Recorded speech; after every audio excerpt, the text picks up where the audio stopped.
최근 일본 도쿄신문이 지난해 말 우리 정부의 감귤에 대해 괴뢰가 보낸 전리품이라고 보도했습니다. 그 근거로 북한 문건을 제시했지만 조작될 문건일 가능성이 제기되고 있습니다. 하지만 국내 언론까지 이를 인용 보도했습니다. 일본 언론 속 북한 뉴스 믿을 수 있을까요? 오늘 덕후에서는 일본 언론의 북한 관련 오보 사례를 모아봤습니다. 일본은 지난 2006년 10월 11일 북한의 핵실험과 관련한 오보를 내보냈습니다. 당일 오전 8시 23분 니폰TV가 북한이 2차 핵실험을 한 것으로 추정된다고 했고 곧이어 8시 32분 NHK도 북한의 2차 핵실험 관련 정보를 확인 중에 있다고 보도했습니다.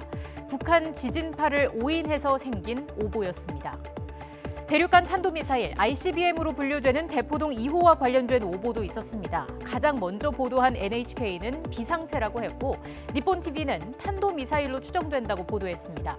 또 아사히TV는 한 발 더 나아가서 대포동 2호로 추정된다는 속보를 내보냈습니다. 오보였습니다. 다음 날 북한은 미사일이 아닌 인공위성인 광명성 2호를 발사했고 이는 이미 한 달 전 국제기구에 통보됐던 예정된 발사였습니다. 그럼에도 불구하고 요미우리, 아사히, 마이니치 신문 등 일본의 주요 신문들은 위성을 미사일로 둔갑시켜서 크게 보도했습니다. 북한 김정은 위원장의 얼굴이 공개되기 전이었던 2009년 엉뚱한 인물이 김정은으로 보도되기도 했습니다. 아사히TV는 한 한국인 남성의 사진을 내보내며 김정일의 후계자 김정은이라고 전했습니다. 그리고 이듬해에도 김정은 사진 오보가 있었습니다. 마이니치 신문은 조선중앙통신이 공개한 김정일 시찰 사진을 일면에 크게 싣고 사진 속 수행원인 듯한 인물을 김정은으로 지목했습니다. 마이니치는 정은 씨 첫 근접 촬영이라는 제목으로 대서특필했습니다. 최근 괴뢰의 전리품 보도를 했던 도쿄신문은 2010년 북한의 연평도 포격 도발 직후 남북 간 긴장이 고조되던 시기에도 오보를 냈습니다. 북한이 연내에 경기도에 추가 타격을 가할 것이라는 내용의 기사였습니다. 서울발로 보도된 이 기사에는 익명의 대북 소식통이 역시나 익명의 북한 정찰총국 간부로부터 들었다고 돼 있을 뿐 다른 근거는 없었습니다. 이 기사는 연내 보도 시점 기준으로 한 달 이내라고 도발 시점까지 제시해서 불안을 가중시켰습니다.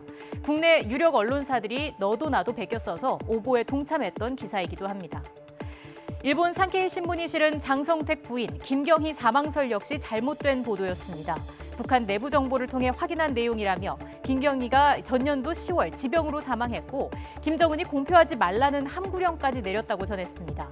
하지만 이틀 뒤 국가정보원은 김경희 10월 사망설은 사실이 아니라고 밝혔습니다. 이 기사도 국내 일부 언론에 인용됐습니다.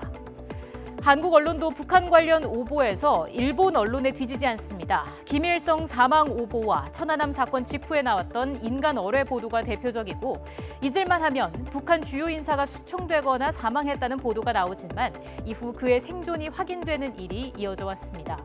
한일 간 여러 분야에서 경쟁이 치열하지만 낯뜨거운 오보 경쟁은 그만할 때가 됐습니다.